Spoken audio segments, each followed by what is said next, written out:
Hi, boys and girls, it's Mrs. Nazarian, and this is our last lesson on our fractured fairy tale writing. And today you are going to be editing your story.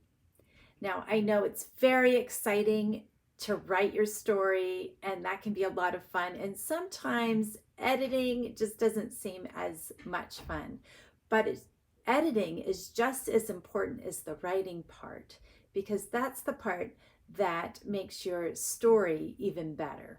Okay, so some of the things I want you to think about today, I wrote here on this poster.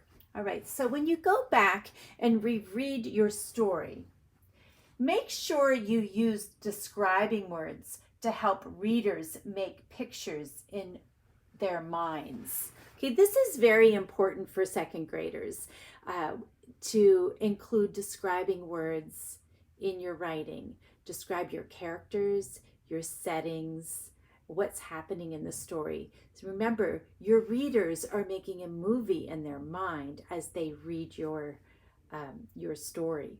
When you add describing words, that helps them create a better movie. I also want you, of course, to check spelling and punctuation. Now, hopefully, you put dialogue in this story. So I'm going to remind you of how to punctuate dialogue when somebody is saying something. So I wrote a sentence here. I wrote, Mrs. Nazarian said, "We're done." Okay, so do you see how I capitalized the beginning of my sentence? And actually, Mrs. Nazarian is my name, so they're both capitalized. Mrs.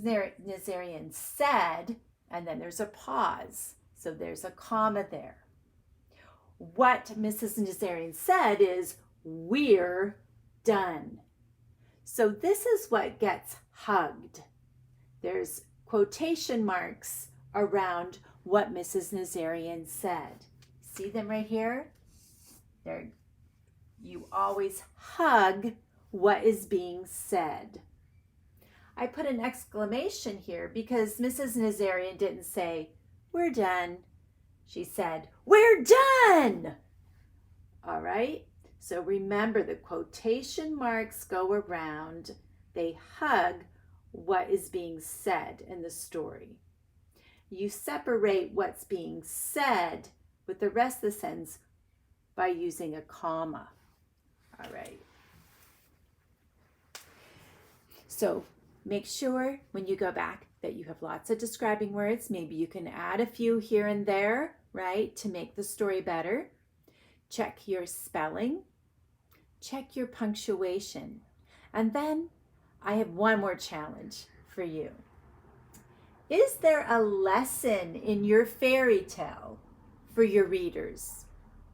When we read fairy tales, we noticed that every fairy tale has a lesson. Is there a lesson in your fairy tale? What is it?